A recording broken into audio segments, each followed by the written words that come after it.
ఆడవాళ్ళకు శ్రావణ శుక్రవారం అంటేనే అదొక పెద్ద పండుగ. అందులోనూ నాగపంచమి కూడా వస్తుంది. ఆ రోజు ఆడవాళ్ళందరూ పుట్ట దగ్గరికి వెళ్లి పాముకు పాలు పోస్తారని అందరికీ తెలిసిందే. అసలు దాని వెనుకున్న రహస్యాలేంటి, నాగపంచమి ఎలా వచ్చింది, అదే రోజు సర్పానికి పాలు పోయడం వల్ల కలిగే ఉపయోగాలు ఏంటి, ఇలాంటి మరిన్ని విషయాలు ఈ వీడియోలో తెలుసుకుందాం. వీడియో అయితే పూర్తిగా చూడండి. నచ్చితే తప్పకుండా ఒక లైక్ చేయండి, షేర్ చేయండి. అలాగే ఎవరైనా కొత్తగా మన ఛానల్ చూస్తుంటే మాత్రం తప్పకుండా సబ్స్క్రైబ్ చేసుకోండి. పక్కన బెల్ ఐకాన్ ఉంది కదా, అది క్లిక్ చేస్తే నేను వీడియో అప్లోడ్ చేసిన వెంటనే నోటిఫికేషన్ మీ వరకు ఈజీగా వచ్చేస్తుంది. నా పేరు శ్రావణి, మీరు చూస్తున్నారు అంత శివోహం ఛానల్. మన హిందూ పురాణాల ప్రకారం మహాదేవుని మెడలో సర్పాన్ని ధరించి ఉంటుంది. అలాగే శ్రీ మహావిష్ణువు కూడా పాలకడలిలో శేషనాగుపై నిద్రిస్తూ ఉంటాడు. అందుకే సర్పాలకి ఎంతో ప్రాముఖ్యత ఉంది. స్కంద పురాణంలో నాగ పంచమి గురించి స్వయాన ఆ మహాదేవుడు తెలియజేసినట్టుగా మన శాస్త్రాలలో ఉంది. అందుకే మహాదేవుని స్వరూపంగా కూడా నాగుపాము అని నాగపాముని ఆ రోజు పూజిస్తూ ఉంటారు. అసలు ఈ నాగపంచమి ఎలా వచ్చింది అంటే, నాగులు చేసిన సేవకు మహావిష్ణుమూర్తి సంతోషించి మీకేం వరం కావాలో కోరుకోమని అడగగా, అప్పుడు ఆ నాగులు మేము పుట్టిన రోజున అంటే శ్రావణ శుద్ధ పంచమి రోజున మనుషులంతా కూడా మమ్మల్ని భక్తి శ్రద్ధలతో పూజించాలి అని వరం కోరుకోవడంతో మహావిష్ణువు కూడా దానికి అంగీకరించి ఆ వరం నాగులకు ఇచ్చేశాడు.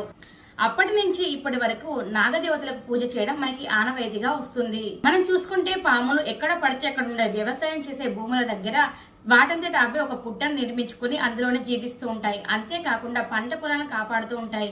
ఎలా అంటారా, పంట పొలాలలో పంటను చెడగొట్టే పురుగులు, కీటకాలు తిరుగుతూ ఉంటాయి కదా, వాటి నుంచి పాములు మనకి రక్షణ కలిగిస్తాయి. దానివల్ల వ్యవసాయం చేసే రైతులు ఎంతో ఉపయోగపడతారు. అయితే మనం పాములను చూసినప్పుడు అవి మనల్ని కాటేస్తాయేమో, ఏమైనా చేస్తాయేమో అనే భయంతో వాటిని చంపుతూ ఉంటాం. అలాగే ఆ పాములు కూడా మనం వాటిని ఏమైనా చేస్తాము అనే భయంతో మన పైకి దాడికి వస్తూ ఉంటాయి. అలా మనుషులు చాలా మంది చాలా పాముల్నే చంపారు. అందుకే పాతకాలంలో పెద్దలు పాములకు మనుషులకు మనస్పర్ధలు ఉండకుండా, గొడవలు పడకుండా, అలాగే భయం కూడా పోవాలని చెప్పి నాగపంచమి రోజు పుట్టలో పాలు పోయడం వల్ల ఆ నాగపాముకి మనుషుల పైన ఏమైనా కోపం ఉన్నా కూడా అది తీరిపోతుంది. అంతేకాకుండా సర్పదోషాలు ఏమైనా ఉన్నా కూడా తొలగిపోతాయి.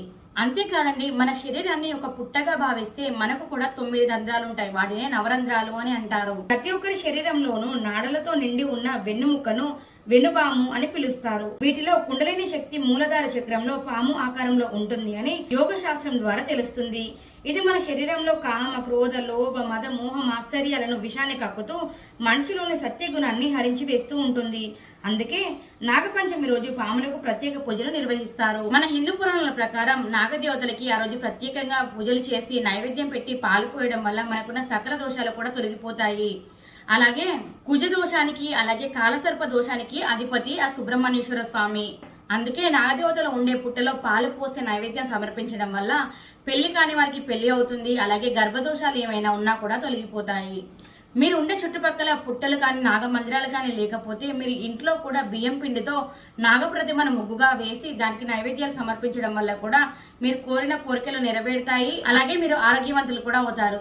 చూసారు కదండి నాగపంచమి ఎలా వచ్చింది, నాగపంచమి రోజు మనం ఎలాంటి పూజలు చేయాలి, పూజలు చేయడం వల్ల కలిగే ఫలితాలు ఏంటి అనేది ప్రతి ఒక్కటి మీకు అర్థమయ్యేలా వివరించాలని అనుకుంటున్నాను. మీకు ఈ వీడియో ఎలా అనిపించింది ఏంటి కింద కామెంట్ చేయండి. వీడియో నచ్చితే తప్పకుండా లైక్ చేయండి, షేర్ చేయండి. అలాగే ఎవరైనా కొత్తగా మన ఛానల్ చూస్తుంటే మాత్రం తప్పకుండా సబ్స్క్రైబ్ చేసుకోండి. పక్కన బెల్ ఐకాన్ ఉంది కదా, అది క్లిక్ చేస్తే నేను వీడియో అప్లోడ్ చేసిన వెంటనే నోటిఫికేషన్ మీ వరకు ఈజీగా వచ్చేస్తుంది. Thank you for watching.